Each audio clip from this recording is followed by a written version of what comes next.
Welcome to the deep dive. Today we're going way back, exploring the very origins of ancient China.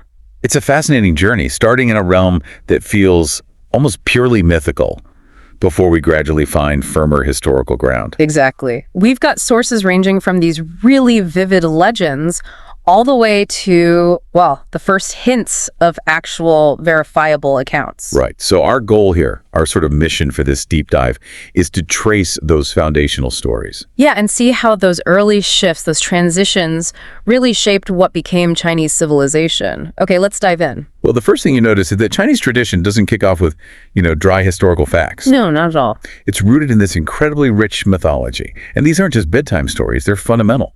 They explain the world. Totally. We're talking big creation myths like Pangu, this cosmic giant. Yes, who literally separates the sky from the earth, creates the basic structure of existence. And then you have Nuwa, the goddess. Right, who's said to have crafted humans from clay. It's a very powerful image of creation. It really is. It sets a kind of cosmic stage. Absolutely. These myths establish where everything comes from, a sense of purpose, and then after that, we get into the legendary rulers. Ah, yes, the 3 sovereigns and the 5 emperors. These figures are interesting because they sort of bridge the gap, don't they, between pure myth and maybe the earliest hints of remembered history. Even if, hard proof is pretty scarce for a lot of them. Precisely. But one figure really stands out among them. You mean the Yellow Emperor? Huangdi. Huangdi, yes. Tradition puts his rule way back, maybe around 2698 BCE. And he becomes more than just a king, right? He's this powerful symbol. A symbol of so much order, the beginnings of medicine, even warfare strategy. It's quite a portfolio. Definitely. The traditional stories credit him with, well, almost everything foundational. Taming rivers. Which would have been absolutely crucial for agriculture, for survival. Teaching people farming, unifying tribe. I mean, these are huge society-building achievements. They really are. Yeah. And the fact that these specific achievements are attributed to him tells you a lot about what early Chinese society valued. Order, innovation, unity, strength. It's like they created the ideal founding figure. In a way, yes. Many early civilizations do that, creating a shared origin story around a heroic figure.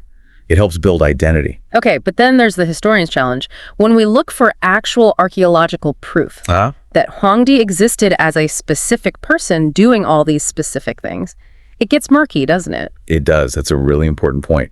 We're relying heavily on texts written much, much later. So the physical evidence from that time just isn't there to confirm the stories directly. Not conclusively, no. But, and this is key, that lack of proof doesn't really diminish his symbolic importance. Right. His impact on Chinese identity is undeniable. Absolutely. For many, he's seen as the ancestor, the father of the Han Chinese people. That shows the incredible power of these foundational narratives.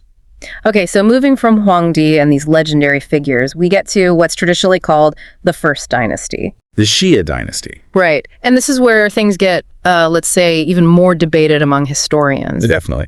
The big issue with the Xia is the lack of contemporary written records from the period itself. Unlike later dynasties where we start finding inscriptions and things. Exactly. Most of what we know, or think we know, about the Xia comes from texts written centuries later, like Sima Qian's work. So that immediately raises the big question. Was the Xia a real historical dynasty with kings and a government?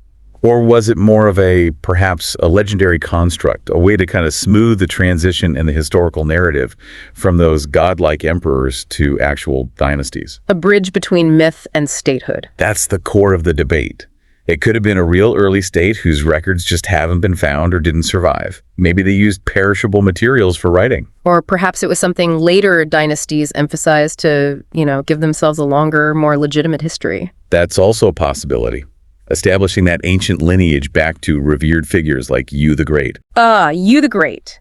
He's central to the Xia story, isn't he? Especially in Sima Qian's records of the Grand Historian. Absolutely central. His fame rests primarily on controlling the Great Floods. Which, again, highlights that theme of mastering the environment being crucial for leadership. Immensely crucial. The stories emphasize his incredible dedication, working tirelessly, organizing huge numbers of people to build canals and levees. It's an epic feat of engineering and leadership. And it resonates today, doesn't it? Dealing with environmental crises, needing effective leaders, building infrastructure. Completely. His success, according to the narrative, is what led the people to choose him as leader. supposedly starting the Shia dynastic line. So you see this link, solve a major crisis, gain the right to rule. Exactly. And whether the Shia was, fully historical as described or more legendary, the idea it represents is vital. The importance of good governance, overcoming challenges, establishing order. Those themes become deeply embedded.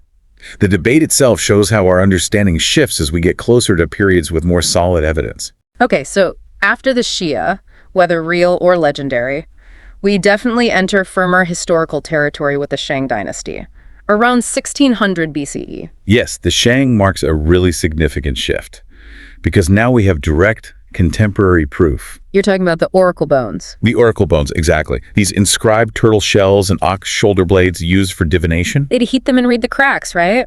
To get answers from ancestors or spirits? That's the practice, yes. But the crucial part for us is what they wrote on them. Which wasn't just random symbols. No, not at all. They inscribed records of the questions asked, sometimes the answers, details about the Shang kings, their sacrifices, hunts, wars. Yeah, so real glimpses into their world, their concerns. Invaluable glimpses. And critically, this is the earliest confirmed form of Chinese writing we have. The ancestor of the modern script. It's incredible to think about. It really is, seeing those characters etched thousands of years ago. Beyond writing, the Shang are also famous for their metalwork. Oh, absolutely. Their bronze casting is extraordinary. We're talking about those intricate bronze vessels, right? Not just tools. Far from it. These were highly sophisticated ceremonial objects. The level of craftsmanship is just stunning, and it points to a very organized society. And these bronzes weren't just decorative, were they? They had a deeper meaning. Definitely. They were key parts of rituals, believed to be a way to connect with the ancestors, with the spirit world. Ah, so it highlights how religion and kingship were tied together. Inseparable, really. The Shang king wasn't just a political ruler. He was the chief priest, the main intermediary between the human world and the divine or ancestral realms. Okay, so Shang gives us writing, bronzes, this priest-king idea. Then comes the Zhou dynasty. Right, the Zhou overthrow the Shang, and they introduce arguably one of the most influential political concepts in Chinese history. The mandate of heaven. Tianming. Exactly, the mandate of heaven. It's the idea that Tian, heaven, grants the ruler the right, the legitimacy to rule. But it's not automatic or permanent. That's the crucial part. It's conditional. Heaven grants the mandate, but heaven can also take it away.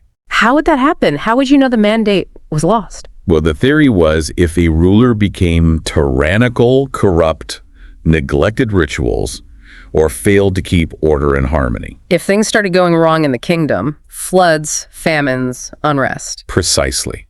These could be seen as signs that heaven was displeased, that the ruler had lost the mandate. Which then provides a justification for rebellion. Exactly. It legitimizes the overthrow of a failing dynasty and the establishment of a new one that presumably does have heaven's favor. That's a really powerful idea for political change. Hugely powerful. It shaped the understanding of dynastic cycles and political legitimacy in China for over 2,000 years. It wasn't just about who had the biggest army. It was about who was seen as ruling justly, effectively, with heaven's blessing. Right. It tied rule to responsibility, at least in theory. It's amazing how these early periods, the myths, the Shia questions, the Shang evidence, the Zhou philosophy really set the stage. They absolutely laid the groundwork for so much that followed. Think about the great philosophical schools that emerged later. Confucianism, Taoism, legalism. Yes. The societal structures, the concepts of order, leadership, and the relationship between humanity and the cosmos that developed in these early times were fundamental to those later philosophies. And these ideas didn't just stay in the realm of scholars or emperors, did they? No, their influence spread throughout society, shaping ethics, family structures, government, and even beyond China's borders, impacting neighboring cultures significantly. Looking back, it really highlights this fascinating blend in early China. What do you mean?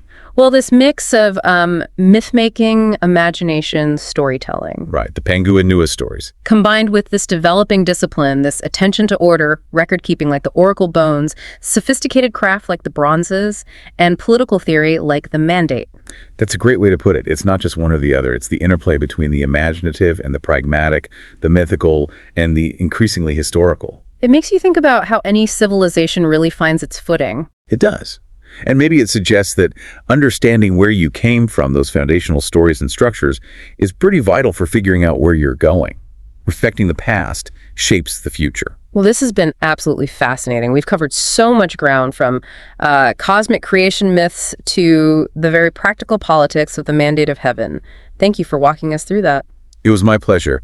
It's always illuminating to revisit these foundational moments. They tell us so much about the long arc of history. And for everyone listening, our next deep dive will take us along the Silk Road, exploring its incredible global impact, the exchange of goods, ideas, cultures. Which in many ways builds on the kind of organized societies and long-distance thinking that began in these earlier periods we discussed. Absolutely. So until then, maybe take a moment to think about these ancient Chinese origins.